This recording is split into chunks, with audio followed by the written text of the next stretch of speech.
This is a little dark, but I find it to be a really interesting anecdote.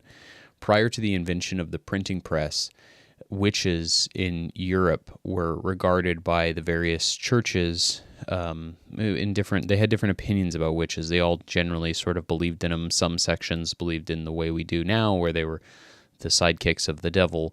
There were sections that saw them as, benign kind of creatures or entities, fictitious sort of things. And then there were actually sections of Europe that worshipped them and honored them and saw them to be divine entities. And for the most part, most witches were written about as men. Women were not unheard of to be witches, but generally witches and witchcraft was a male-dominated thing, as much of religion was. There was a guy, I should look this up, Henrik Kramer in 1486, and he kind of got some sort of sponsorship from his local church or religious entity to go out and do sort of like a quest to find witches. But pretty quick he revealed that he had this kind of like weird obsession with them, especially the sexual aspect to witches and witchcraft. And he often thought of them as female, with a lot of witches really revolving around sexuality, and they could use sex to bewitch men. They could use sex to sex could be something that turned women into witches, and there was a high focus about essentially penises and anyways. So the church that was sort of sponsoring this crusade for him was like, you know what, we're going to back off of this. And this was right about the time that the printing press had been invented. And so he sort of retaliated by writing this book called Malevis Maleficia. I don't really know how to say it, but it translates roughly to Hammer of Witches.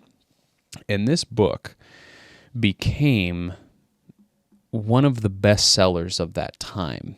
And it is what kickstarted the obsession over witchcraft. And it was a really detailed manuscript and detailed manual about how to identify a witch, what to do when you've identified a witch, and how to torture them, and the rules. But what was so interesting was that this swept the nation. The rest is somewhat history. I mean, you know about the sort of witch crusade craze that swept Europe and by proxy some of the United States, specifically here in Massachusetts, in New Hampshire. But what was really enlightening to me was learning recently about the details of that, in terms of how being a witch, accusing someone of a witch, was a pretty damned process, where if part of what this book outlines is that if you admit to being a witch, well, that's a sure sign that you're a witch.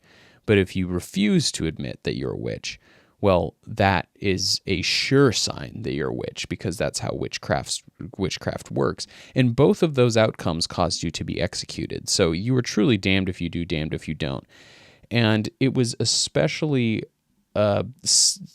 twisted, because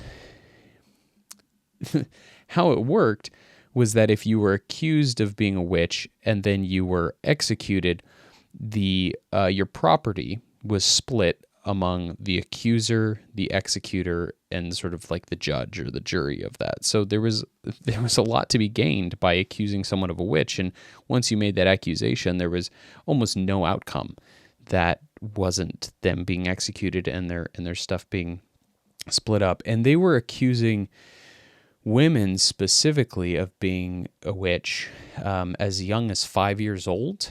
And again, if they couldn't get an accusation out of you, or if they couldn't get a confession out of you that you were a witch, they would torture these women and literally children until they did finally admit it, in which case they would just execute you. But those tortures included, like, getting boiled water poured over your skin, cutting you up, cutting parts of your body off. And about 40,000 people, like between 40 and 60,000 people died over this period due to this witch craze. And it was all started by this book that, again, was like one of the first big bestsellers of the printing press. And I just find it to be such an interesting anecdote, because when we think, especially now, about information being information being power, and in democratizing information being power, but the printing press is one of the strongest examples of it, because I feel like it's noted for being the thing that sort of took away the power of the church, because before the printing press, the only people who had the money and the resources to copy books by hand was the church. People would sit there and copy the Bible, whether it was the Hebrew Bible, the Christian Bible.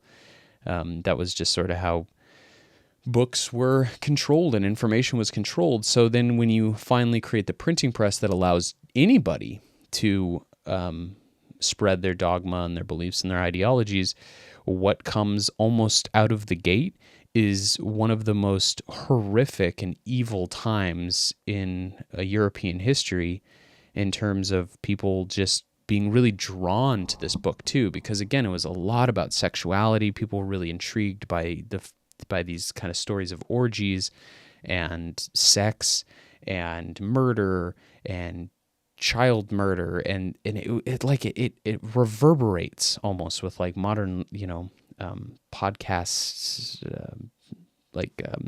murder mystery, or what am I trying to say, true crime. Like, humans never change, and humans always seek truth.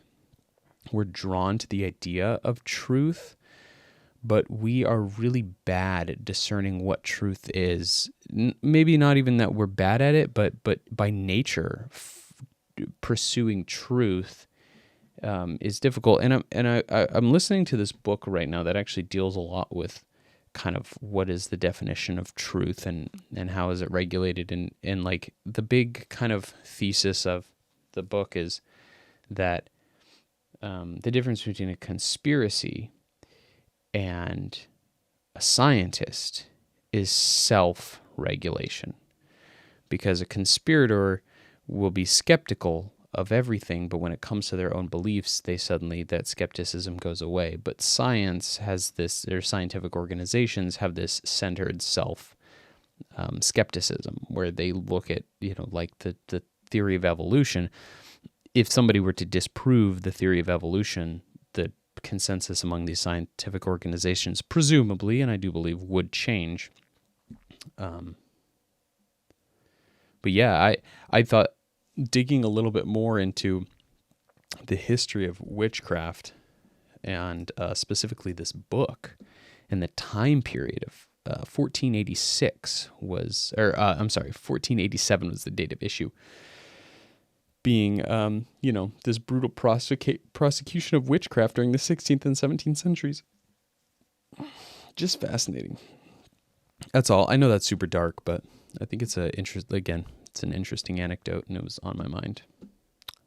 I gotta go pack.